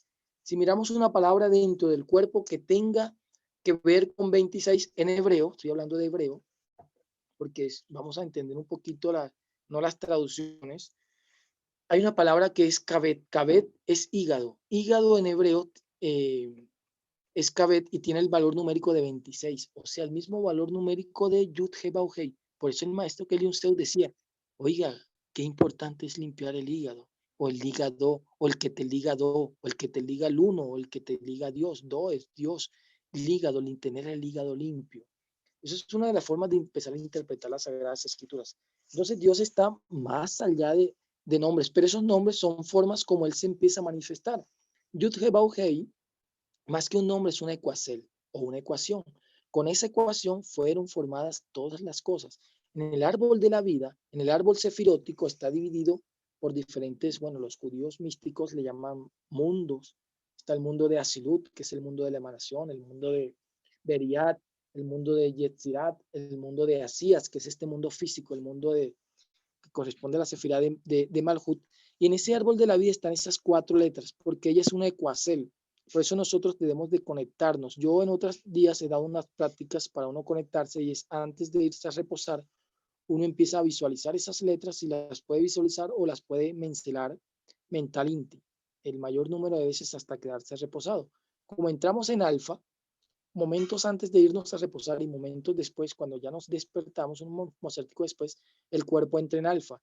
Y cuando entramos en alfa, es como si se abriera para empezar a reprogramar cuestiones que tenemos en el subconsciente. Entonces, ¿qué logramos con esa técnica? Y es que la INTI o la mente, ella siempre anda divagando, que bueno, por tiempo no llegamos allá, íbamos a hablar de eso, de la primera entrada, cuando entra el maestro en el burrito, que el burro representa la mente, representa también nuestros instintos animales, por eso él entra en el burrito porque hay que dominar eso. El primer paso del iniciado es empezar a montarse en el burrito mental para poder entrar a la Jerusalén celestial, pero no a la Jerusalén celestial mirándolo como un lugar físico exterior, sino la Jerusalén celestial mirándola como un estado de conciencia interior con el cual tenemos que conectarnos. Por eso él entra montado. Ese es un drama que él viene a representar. Por eso él decía, es para que se cumplan las escrituras. Entonces la técnica es cuando uno se va a reposar, visualizar, si se pueden visualizar, pueden buscar en internet, de pronto en otra clase podemos mostrarles las letras y uno las visualiza en color blanco. Eso lo que hace es que conecta la INTI con experiencias divinas, con experiencias de tipo espiritual, porque la mente, como ella es como un burrito saltarín, ella salta aquí, salta, te hace pensar una cosa, nos hace pensar cosas que no son, pero ella nos lo hace creer. Si vemos una situación, nos imaginamos ciertas cosas, es la mente. No tenemos un control sobre la INTI y eso se hace importante. Por eso en esos dramas el maestro nos muestra, ese es uno de los primeros pasos, montarse sobre el burrito, aquel que nos hace ir de un lado a otro, aquel que nos crea enfermedades psicosomáticas, aquel que nos hace enfermar, aquel que nos hace no tener riquezas, aquel que nos hace de pronto no conseguir una pareja. Es la INTI que no tenemos un control sobre ella. Entonces, cuando hacemos esa práctica, lo que hace es que limpia, es como si tuviéramos una vasija, tener una vasija, limpiarla de todos esos pensamientos de pronto que hemos tenido en el día. Si la persona salió, si la persona peleó, si la persona de pronto vio una situación, una impresión y no la supo procesar, entonces eso queda y en la noche la persona empieza a soñar eso. Entonces lo que hacemos con esa práctica de ir verbalizando o bueno, mental inti o visualizando esas letras, uno sube los ojos, los sube un poquito, porque cuando uno sube el ojo hacia arriba, como cuando la persona está en estado de alfa, beta, teta, delta, que es cuando está en el sueño profundo, la fase REM, ahí empieza a haber un sistema de Conexel. Entonces uno sube los ojos un poquito, unos 25, 30 grados hacia arriba y empieza a hacer la práctica. Ahí también se envía como un mensaje al cerebro para que irradie o para que distribuya gran cantidad de serotonina. Vamos a entrar en alfa con esa práctica y mencionando ese símbolo de Yud He Vav He, que es un nombre de misericordia. Menestemos conectarnos con ese nombre de misericordia. El nombre de Elohim es un nombre de Dios. Ellos son unos arquitectos, a ellos les dio, por eso dice, ahora el hombre es como uno de nos, estaban hablando ellos, los Elohim. Pero como les digo, está regido por la fuerza, por el rigor, por las leyes de la naturaleza, las leyes del karma, las leyes del dharma. Pero por encima de esas leyes de Elohim, por encima de esa frecuencia 86, está la frecuencia de Yud Hei Vav Hei. Los esoteristas han repetido y repetimos en muchas ocasiones de que una ley superior puede lavar una ley inferior. Tenemos es que conectarnos. Las leyes de Elohim están regidas también por las leyes de los astros. Por eso es que los seres humanos estamos condicionados por los astros, las frecuencias que emiten los astros en el mocierto del nacicierto, y eso de cierta manera condiciona. Pero dicen los místicos y dicen también los maestros que uno debe empezar a ponerse por encima de los astros, por encima de las influencias astrales. No, es que yo soy Leo y los Leos son así, y eso es lo que los marca y no sé qué. Sí, eso es para el común de la gente, pero cuando uno debe procurar agarrarse de una fuerza superior, que es la fuerza de Yud Hei Vav Hei, que es una fuerza de misericordia, uno empieza a estar por encima de los astros, por encima de las influencias astrales, y ya no son ellas las que nos señalan y nos dicen, haz esto y tú haz esto, y el que es Piscis va a hacer esto y el que es Acuario va a hacer esto. No, nosotros empezamos a estar por encima de ellos, o menestemos estar por encima de ellos. Claro, para eso hay que empezar a cumplir los misbos, los mandatos, hay que cumplirla, esforzarse por cumplir la doctrina y tomar conciencia, porque de no, pues es como el común, con lo que sucede con el común de la gente, que son los astros los que lo dominan. Hay una frase que dice, los astros nos impulsan, mas no nos obligan. Si es verdad que hay unas influencias, hay unos portales que se abren, hay unas vibraciones. Entonces esa es una técnica que a mí me ha dado muy bonitos resultados, sobre todo porque le muestran a uno, como les digo, experiencias de tipo espiritual y le muestran cosas que se adelantan a la época. A mí me pasaron muchas experiencias que, bueno, en cierta época hasta dejé de practicarlo porque me mostraban algunas cosas que de pronto no estaba preparado. Si la persona no está preparada, entonces debiera de disminuir, debiera de pedirle a Dios, pedirle a la divinidad, en ese fuero interno, en esa oración, que le muestren cosas que de pronto se pueda asimilar y que no le vaya a hacer daño a la persona, porque a veces le muestran a uno ciertas cosas y como uno no está preparado, entonces la persona se puede alterar un poquito. Entonces esos nombres de Dios, por ejemplo, la iglesia católica en sus libros, ellos no aparecen ni siquiera Jehová. Ya Jehová posterior inti, Jehová, que le agregan unas vocales de Adonai, porque los judíos, para ellos es tan sagrado el nombre de Dios que ellos dicen con un verbo, con una boca, la palabra con que uno miente, con que uno dice palabras groseras, porque uno no tiene un verbo todavía, no tiene un verbo de oro, con que ha mentido, es una falta de respeto pronunciar el nombre de Dios, porque son frecuencias. Y sus mercedes recuerdan y han leído las Sagradas Escrituras, aquellos pasajes donde hablaban del etabersacro o el Vizcán o la tienda móvil, el sumo sacerdote, el Cohen Gadol, él entraba a un lugar que se conoce como el lugar sacrísimo o el Codes Hakodasim. En ese lugar solo podía entrar el sumo sacerdote, y eso una sola vez al Heliocrón, en una fiesta que se conoce como el Yom HaKippurim, el día de la expiación.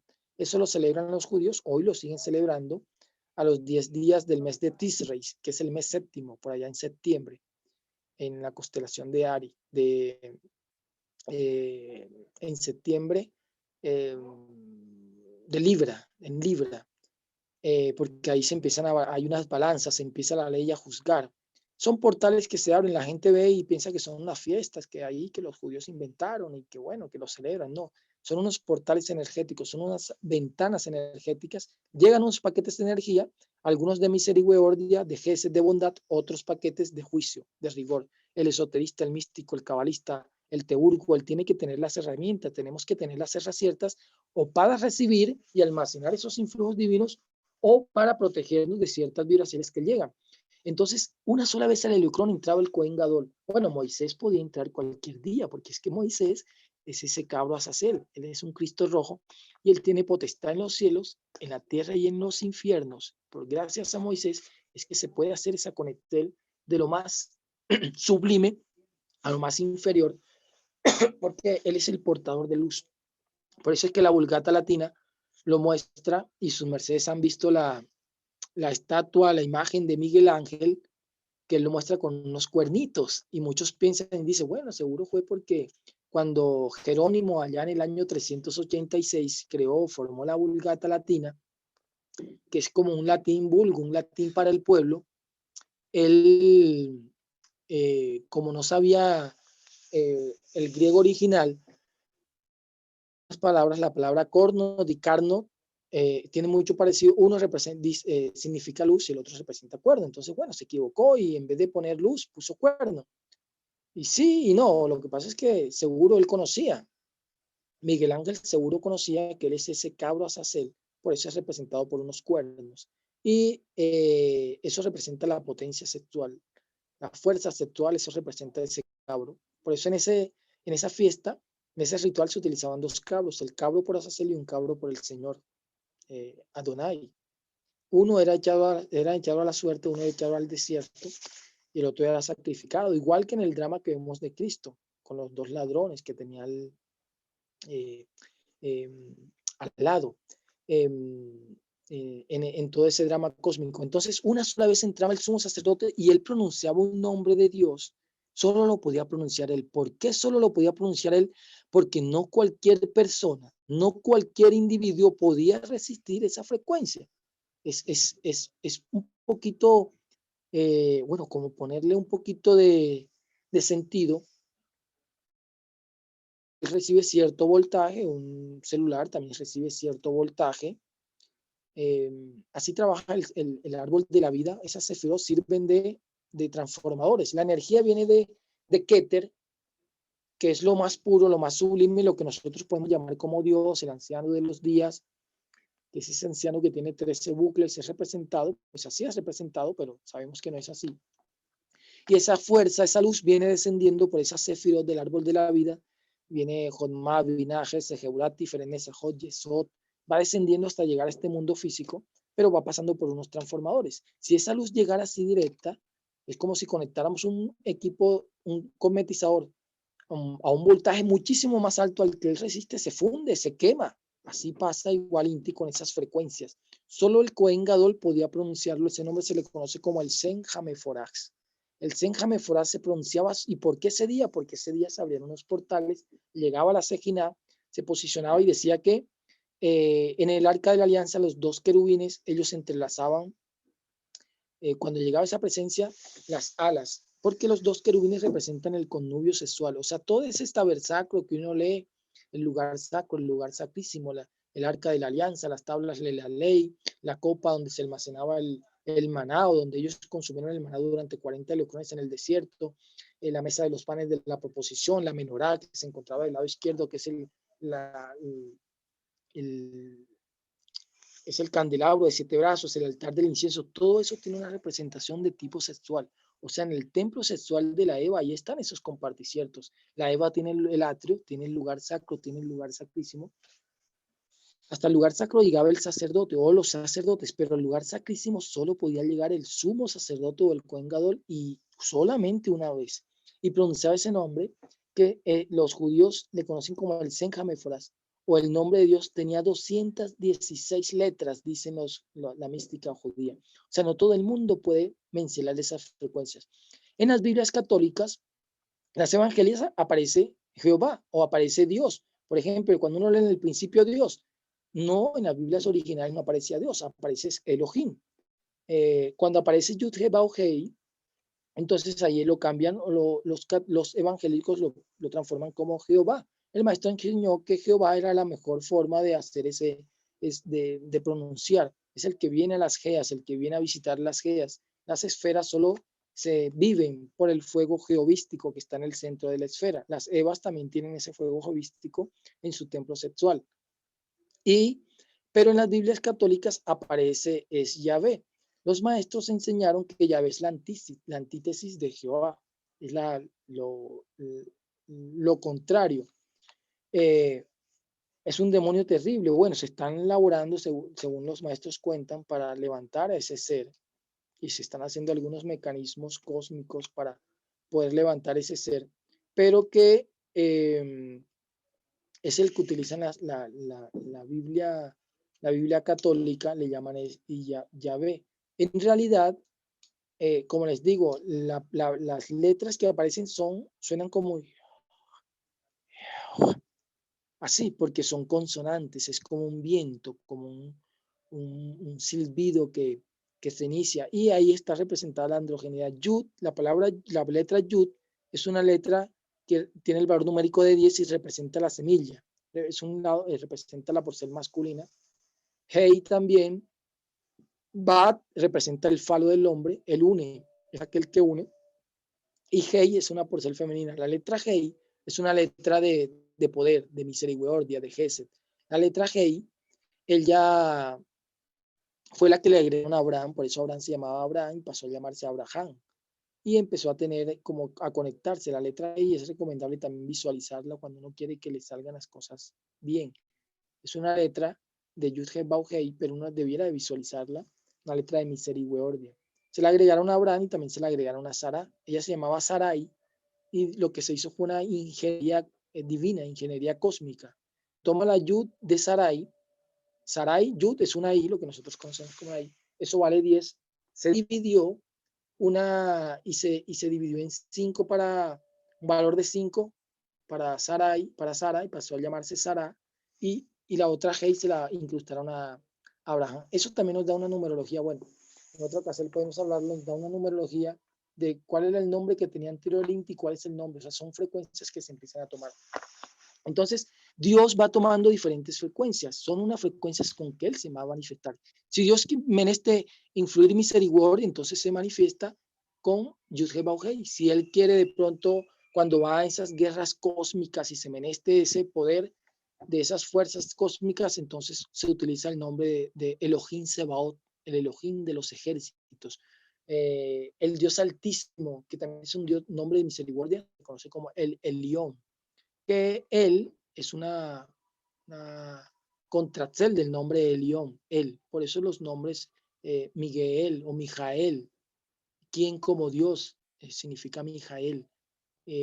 Rafael, la fuerza de él, la fuerza de Dios.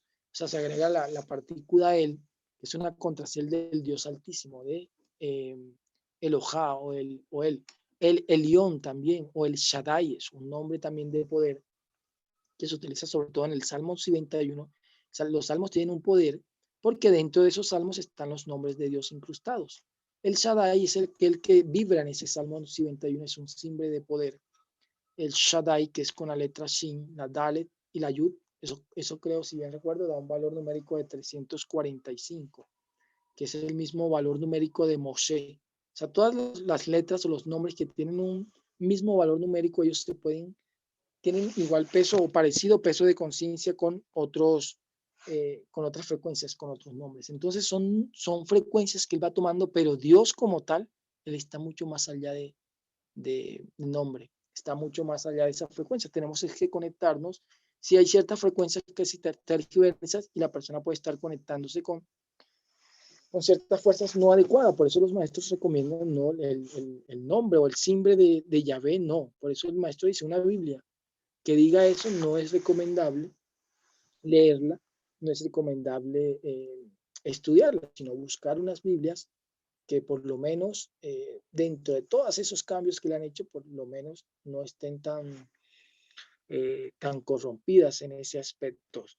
El Cristo, Yeshua, es una manifestación de ese Dios, él sale de ahí, de ese seno de Dios, o de lo que nosotros conocemos como Dios, de esa frecuencia, los judíos cabalistas le conocen como el Ain, la nada.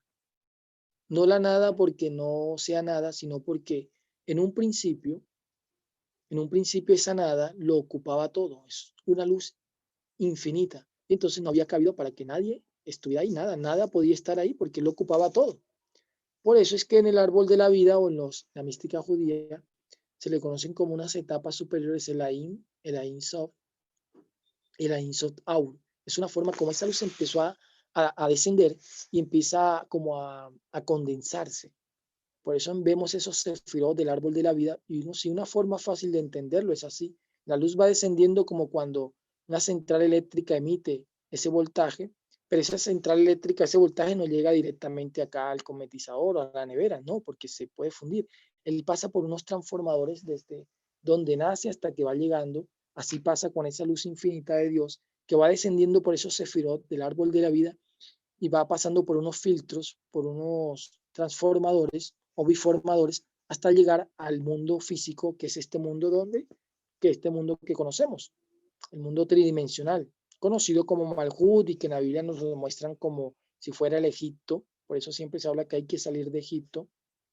Hay que ir a Egipto a buscar, a sacar unos tesoros, pero hay que salir de Egipto, porque Egipto representa la fisicalidad, representa la tridimensionalidad, representa nuestros apegos, representa nuestros yoes, representa la maldad que tenemos y por eso siempre el pueblo, todo el drama que hizo Moisés con el pueblo y Faraón y las 10 plagas es un drama, pero ese drama muchos siempre se ha quedado allá, lo han leído. Bueno, y la gente dirá, ¿para qué quiero yo leer algo que sucedió hace 3000 y pico de años? ¿Eso qué me enseña? No, resulta que esa salida de Egipto debe ocurrir hoy, ahora mismo, en este instante.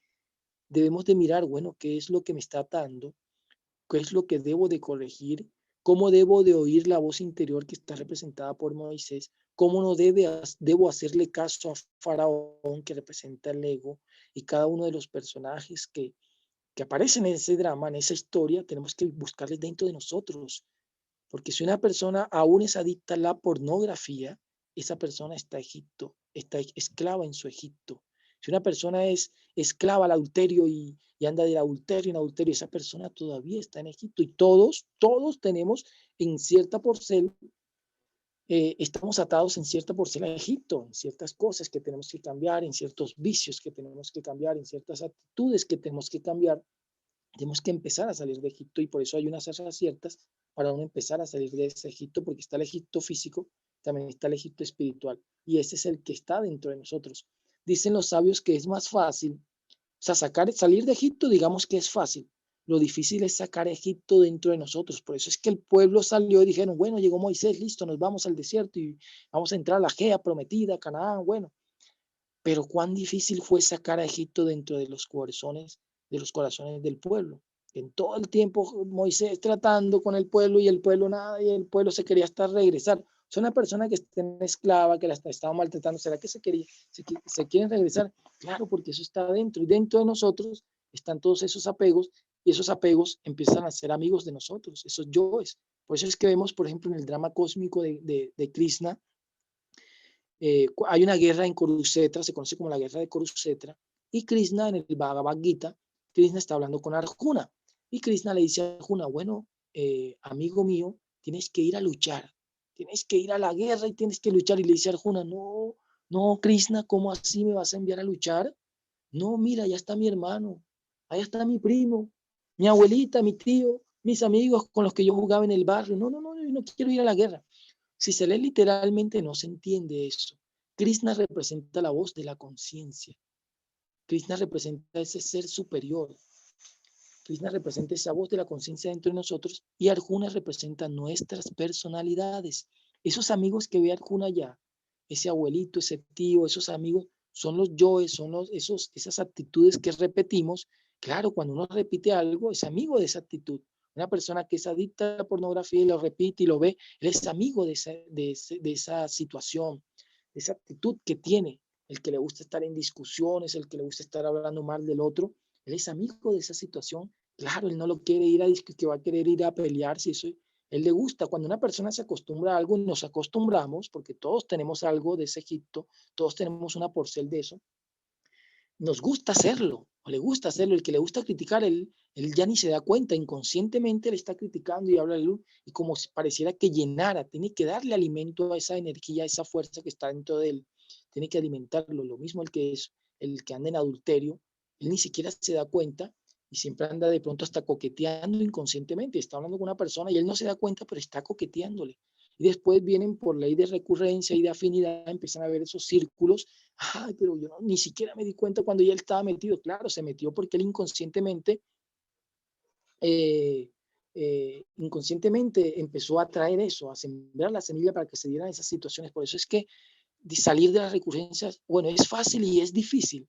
Es difícil porque no nos autoobservamos, No nos preguntamos, oye, esto se está repitiendo, ¿será que me están repitiendo? ¿Yo por qué hago así? ¿Yo por qué esta situación? ¿Por qué me vuelve a pasar esto? Como no nos repetimos, entonces nos mandan nuevamente la misma situación a ver si decimos, oye, despierta, píllala, ¿qué es lo que está pasando? No la pillamos, volvemos a caer, se nos presenta la situación y tenga ley de recurrencia. Aún a los maestros, dice el maestro que le sucede la recurrencia. Aún a los grandes maestros están regidos por la ley de la recurrencia, solo que ellos, como ya han tomado más conciencia, ellos ven la recurrencia que viene y se pueden hacer a un ladito. Nosotros aún nos falta eso. Vemos la recurrencia que viene y nos estrellamos con ella y tengo otra vez la misma situación y se vuelve a repetir y se vuelve a repetir y se vuelve a repetir. Entonces, eso tenemos que tenerlo presente. Dice, el pueblo de Dios ha estado de esclavos en la antigüedad ante varios pueblos. En tiempos futuros el pueblo de Dios estará esclavo ante otra nación gratísima.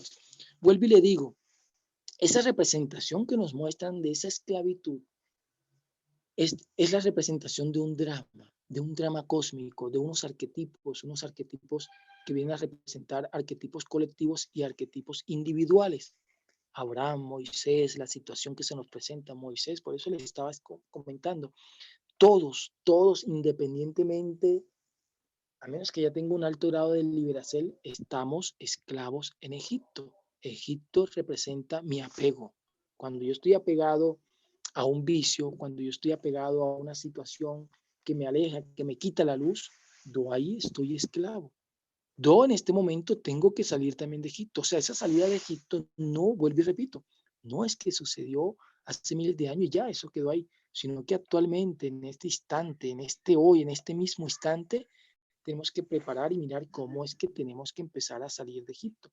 Por eso es que llegan los maestros, ellos traen técnicas actualizadas a la época que nos facilitan. O sea, nos facilitan cómo conectarnos mucho más con la divinidad, con las cosas de Dios y no estar tan atrapados en las cosas materiales o en las cosas materiales.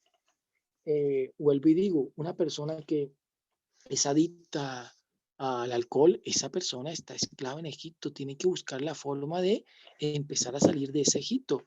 Vuelvo y digo, Egipto en hebreo viene de una palabra que es Misraim. Misraim quiere decir algo estrecho, quiere decir un estado de conciencia estrecho. Por eso es que el Dios le dice en ese drama que nos mostraron, que está en la Biblia y que nos ha mostrado en videos y videos, y la gente lo hemos visto, y vemos el viejito con la barba, y vemos el viejito con el bastón, y vemos como que nos han mostrado. Ese drama tenemos que vivenciarlo, vivirlo dentro de la conciencia de cada uno de nosotros. O sea, ese drama hay que vivirlo dentro de nosotros. Y nos muestran ese Egipto, que hay esclavitud, que hay, bueno, hay limitantes, pero eso está dado por un estado de conciencia. Cuando nosotros empezamos a engrandecer la conciencia, nos empezamos a conectar, y una de las formas más bonitas y más grandes que el maestro ha enseñado, en otros tiempos también otros hombres sabios han enseñado, es esforzarnos por no violar la conciencia. Cuando nosotros o nos esforzamos por no violar la conciencia va tomando mayor tamaño. Y recordemos que Misraim, o sea, Egipto en hebreo, como se dice Egipto en hebreo, Misraim quiere decir un estado de conciencia estrecho. Misraim viene de una raíz hebrea que es Misrar. Misrar quiere decir estrecho, angosto, pequeño. O sea, un estado de conciencia que no nos deja ver más allá, que solo nos deja ver lo que nos hacen ver los 5 sentidos, lo que vemos con lo que palpamos, lo que vemos, lo que oímos. Pero esos 5 sentidos nos engañan, porque tienen que ver con la sabiduría del cuerpo. Tenemos que conectarnos con la sabiduría del alma, con la sabiduría de la Neshama. Entonces vamos a comprender esos dramas y vamos a mirar, uy, yo estoy aquí como en esta situación, voy a empezar a mejorar, voy a empezar a cambiar. El primer paso es por lo menos comprenderlo. La cuestión es que muchos de esos aspectos están a nivel subconsciente, pero por eso es la autoobservación constante, los ejercicios de introspección. ¿Por qué digo esto? ¿Por qué hablo esto? ¿Por qué me comporto de esta forma? Hay personas que toda la vida son groseras, insultan al hermano, ofenden, no se dan cuenta, nunca se preguntaron. Por el contrario, justifican y justificamos, porque el ego, él quiere estar ahí en ese Egipto, porque el ego representa al faraón. Entonces él quiere estar ahí en Egipto y él te dice, no, pero es que tú, nosotros los Benites, nosotros los Bermúdez, no nos las dejamos montar de nadie. Entonces yo tal, y yo por eso sí contesto, y yo ofendo y tal. O sea, esa persona no ha entrado en ese proceso de alquimia, de procesar, de cambiar ese plomo como les digo, eso es lo que nos vienen a mostrar esos libros. Todos los libros, en resumidas, nos muestran y digan, oiga, conviértase en alquimistas. Hay que transformar, hay que biformar, tiene que nacer ese niño de oro de la alquimia dentro de nosotros, no afuera. Muchos pensaban que los alquimistas solo buscaban era convertir el plomo en oro para hacerse millonarios. En realidad ellos buscaban una transformación interior, una conexión de Dios, como dicen las Sagradas Escrituras, buscar las cosas de Dios y lo demás vendrá por añadidura. Ellos llegaban a un estado de conciencia, los alquimistas. No solo estoy hablando de los alquimistas medievales, en todos los tiempos, las enseñanzas de Krishna lo que buscan es lograr alquimistas, las enseñanzas del Cristo es buscar que seamos alquimistas, las enseñanzas de Abraham en el Pentateuco, la Torá, los persas, el Zenat-Vesta, todos los libros sagrados buscan es que nos volvamos alquimistas, transformando todo lo negativo, y también para eso una de las formas es transformando la energía que tenemos de mayor potencial en el cuerpo, que es la energía sexual. Por eso se habla de los alquimistas, que había que transformarlo. Eso es lo que ellos nos muestran. Eso es lo que ellos siempre nos quieren enseñar en esos libros con diferentes épocas, diferentes nombres, que no hemos entendido. Pensábamos y bueno, y empieza el intelecto a decir, oye, pero ¿cómo así que abrieron el Mar Rojo? Pero no, por eso como que no cuadra, porque ¿con qué lo hicieron? ¿Con qué tecnología? Pero ¿cómo así que esto? Y empieza la gente a sacar una cantidad de conclusiones a nivel intelectual y no nos dejamos guiar por esa voz interior, por esa intuición. Menestemos de eso, bueno, de eso también que vamos a hablar, porque menestemos desarrollar la intuición. El maestro Samael Aun Weor decía, los defectos, todos estamos llenos de defectos, y la gente a veces quiere siddhis, quiere poderes, quiere clarividencia, quiere clariaudiencia, quiere, bueno, poderes. Pero decía el maestro, es difícil porque si no se han elaborado los defectos en un gran porcentaje, esos poderes pueden tornarse en perjudiciales. Porque una persona que es clarividente, que desarrolla la clarividencia y que lo pueden desarrollar, porque muchos magos negros son clarividentes, pero todavía tiene el yo de la lujuria en un gran porcentaje y no lo ha podido dominar. ¿Qué piensa su merced que va a hacer esa persona con esa clarividencia? Pues va a ir a mirar lo que no debiera de mirar y a imaginarse y a crear cosas. Igual aquel que de pronto tiene la facultad de oír ciertas cosas. No tiene la capacidad de pronto del chisme, o todavía lo domina el chisme, el hablar mal del otro, y de pronto va y oye algo que no debiera de oír y va y lo dice, y bueno, y sabemos lo grave que es eso.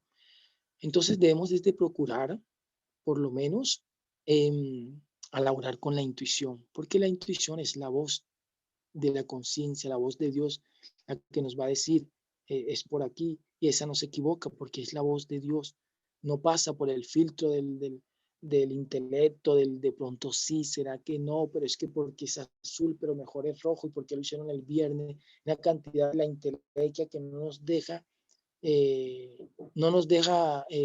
conectarnos con esa esencia. Entonces, eso también vamos a ver algunas de las formas técnicas para uno empezar a desarrollar la intuición. Es bonito empezar a desarrollar la intuición.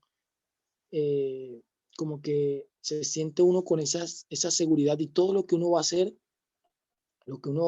los proyectos, las acciones que va a realizar, que sean guiadas por esa fuerza superior y no por nuestro intelecto y por los conceptos, los dogmas que tenemos llenos en la cabeza y que a veces no nos deja avanzar. En resumidas, hermanos, bueno, no por el tiempo no pudimos avanzar, pero vamos a dejar para otro ocasión y vamos a hablar hoy de los tres traidores de Cristo en ese drama cósmico, y ellos están representados también dentro de nosotros. Licencia, maestro. Judas, Caifás, Pilatos, ellos tienen una... Sí, señor. Gratísimas por su contesta, quedó perfecta. Gratísima, maestro. Con todo gusto, maestro. Dios le bendiga a todos. Bueno, no sé si de pronto tengan alguna pregunta para que concluyamos. No, Dragón, en el concierto no tenemos ya preguntas de las que Isidro hizo, y ya no tenemos más por el concierto, maestro. Licencia, maestro. Sí. Licencia, maestro. Sí, Tengo señor, otra pregunta. ¿Puedo hacerla? Bueno, maestro, trataremos de pronto por el tiempo de ser breves en la contesta, Sí, pero maestro. sí, adelante. Maestro, cuando su merced dice que debemos limpiar la mente, quiere decir que hay que transformar o eliminar los yoes, egos, defectos o agregados psicológicos. Adelante, maestro. Sí, claro, todo va unido. Es que la labor principal es esa, la labor con los defectos. Y el punto principal es autoobservarnos, si soy grosero, si, bueno, cómo se manifiesta en mí la lujuria. Es más, hay unas técnicas, bueno, el maestro enseña que uno cuando está en el ejercicio físico, protelando, uno debiera de proyectar lo que quiere. Pero para eso debe uno haber estudiado dónde se encuentra. Es más, hay una técnica japonesa, eso pertenece al esoterismo japonés, porque muchos también tergiversaron la doctrina de Japón, bueno, sobre todo del budismo, en el cual uno está pendiente, bueno, de la situación, del defecto, y uno luego lo imagina, lo visualiza enfrente y lo imagina, bueno, qué olor tiene. ¿Por qué? Porque uno le empieza a dar forma, lo empieza a materializar. Esa es una técnica de PNL. Cuando a uno le sucede una situación, no sé si sus mercedes han oído la PNL, la programación neurolingüística, que es un método que busca la excelencia. Mucha gente piensa que la programación neurolingüística es solo no decir eh, pobreza o decir ciertas palabras porque estás reprogramando. Sí, esa es una de las bases fundamentales. Pero la programación neurolingüística lo que busca es buscar la excelencia. Y los creadores, John Grinder y Richard Bandler, ellos encontraron, bueno, estudiaron a ciertos patrones de personas que eran exitosas y empezaron a estudiarlo, bueno, tú cómo haces esto, tú cómo haces esto. Ellos estudiaron, cuando uno tiene una situación, por ejemplo, una situación que, bueno, que no procesamos, que el papá o el hijo vio, no sé, un accidente, que el papá le pegó a tal cosa y eso quedó plasmado, en ese instante quedan unos registros del olor, el olor, sí, de esa situación. Por eso es que muchos, sus mercedes de pronto tienen un olor y tienen el recuerdo de pronto, uy, la casa de la abuela, o no sé, el olor cuando estábamos en la escuela, hace, no sé, 30, 40 leocrones. Hay unas anclas. Esas anclas uno debiera hacer también para proacelar cosas positivas. Por ejemplo, yo quiero proacelar algo, entonces yo empiezo, por ejemplo, con una música, oigo una música y hago moví cierto, me toco un dedo y empiezo a prostelar que cuando yo toque ese dedo, oiga esa música, voy a prostelar lo que quiero. Eso sucede a nivel inconsciente con ciertas situaciones. Cuando sucede un accidente o algo, un choto, o la persona tuvo un proceso de niña o algo, ella recuerda el olor, el color, la forma, o sea, todo. Y una de las formas de uno empezar a quitar, y eso lo pueden quitar hasta en cuestiones de segundos, fobias, por ejemplo, es empezar a quitarle fuerza a eso. Por ejemplo, si se imagina, se visualiza la situación y la situación de pronto la persona recuerda que, no sé, estaba soleado, que estaba, uno le empieza a quitar y lo empieza a poner, por ejemplo, en gris. Ya ahí le estoy quitando fuerza al color que estaba en ese proceso. Si tenía música, lo dejo mudo. Y así empiezo a quitarle como fuerza. Entonces, con los defectos es igual. Tenemos que estar pendientes cuando se manifiesta a todo instante, hacernos preguntas. Einstein, yo siempre digo esto y me gusta. Hay un libro que se llama El poder de las preguntas. Einstein, el sabio Einstein, decía, maestro, le preguntaron, maestro, si su merced se va a acabar el mundo en un minuto, su merced, ¿qué hace en ese minuto? Le preguntaron a Einstein y dijo Einstein, do 59 segundos haciéndome preguntas y el último segundo contestándomelas. O sea, el poder de las preguntas, preguntarme por qué. Se dicen que él logró y muchos de los grandes sabios y científicos han logrado esos adelantos, esos descubrimientos, es porque ellos se han preguntado, no se quedan con lo mismo. Se preguntan por qué la luz viaja esto, si yo voy en una bicicleta, ¿qué pasaría? ¿Qué pasaría si esto? ¿Qué pasaría? Como el niño. No para creerme más que el otro, sino para buscar, llegar al porqué de las cosas. Así debe suceder con los yoes, con los defectos, porque ellos son sutiles. El yo se disfraza. El yo, los defectos se disfrazan, ellos son sutiles. Aún detrás del humo del incienso, decía el maestro Samael, se esconde la malicia, se esconde la maldad, se esconden los yoes, se esconden los defectos. Cuando uno está a veces dando una conferencia, uno debe preguntarse, ¿quién está hablando? ¿El ser? O tu personalidad, que quiere decir, que sabes si has estudiado tal tema y el otro no, y hay ese esoterismo. O sea, todas esas preguntas, ¿por qué actúo así? ¿Por qué hablo así? El diálogo interno. Entonces, Sí, estamos hablando de eso. Ese es el secreto. El punto central es eso, la transformación, porque dicen los gnósticos enseñaban que la conciencia está embotellada y está embotellada por los defectos. Cuando empezamos a elaborar, entonces la conciencia se va expandiendo y vienen los símiles, la salida de Egipto, el faraón, el ego, todo eso viene ahí. Pero estamos hablando es de eso, de esa biformación. Entonces la técnica es imaginar el defecto, por ejemplo, el defecto de la ira. No lo hemos controlado, se manifiesta muy velozmente y gritamos, insultamos al hermano, porque sí, justificamos, es que él me debía la plata, es que ya me tenía cansado, es que yo no me la dejo montar, bueno, una cantidad de justificaciones. Lo empezamos a estudiar y decimos, se está manifestando. Y entonces lo vamos a visualizar enfrente, le ponemos la figura que uno crea que puede tener, no sé, deforme, con un olor feo, un olor, no sé, le ponemos un color, le ponemos un sonido, y luego eso lo empezamos a ir puliendo, a limpiar. Una técnica antiquísima, eso pertenece al budismo ancestral y tiene que ver con la biformación de los yo y de los defectos, que ellos son los que nos engañan, son los que nos hacen ver. Y todas las discusiones que ocurren en una fuente, en una reunión, en la casa, son por yoes. Los yoes quieren tener la razón. Tú tienes la razón. Si tú estudias el taoísmo, entonces el otro ya no tiene la razón. Y si tú eres arquitecto, el otro no. Y nosotros los ingenieros y nosotros los médicos, y empezamos a identificarnos puro yo, el yo está ahí, nos hace creer más que el otro. Entonces, esa es la labor. Los yoes, lo que en la gnosis llamaban los agregados psicológicos, es a eso, maestro, lo que estamos haciendo referencia. Los maestros han traído técnicas, por ejemplo, el ejercicio físico, uno empieza a reprogramarse, porque cuando uno está haciendo ejercicio, se produce una sustancia en el cerebro que se llama factor neurotrófico derivado del cerebro, o BDNF. Es una molécula que tiene que ver con las neurotrofinas. Eso lo que hace es que se activa una porción del cerebro que se conoce como el hipocampo y produce neurogénesis. O sea, neuro es de neuronas y génesis es de principio, de nacimiento. Neurogénesis, nacimiento de nuevas neuronas. Todos tenemos actos, todos estamos condicionados por circuitos neuronales, por redes neuronales. Cuando yo hago un acto, por ejemplo, la persona es adicta, no sé, a cierta situación, ella fortalece, cuando lo vuelve a repetir, fortalece esas conexiones neuronales. Si es un hábito bueno, fortalece esas conexiones neuronales. Si es un hábito malo, también lo fortalece. Por eso salir de los vicios no es tan fácil, porque se han fortalecido de tal manera esas conexiones neuronales que incitan a la persona a repetir y a repetirlo y cada vez que se realice se fortalece, se fortalece, se fortalece. Cuando hacemos ejercicio, estamos produciendo, bueno, además de muchos otros beneficios, neurogénesis por la intervención de esa molécula o BDNF o factor neurotrófico derivado del cerebro.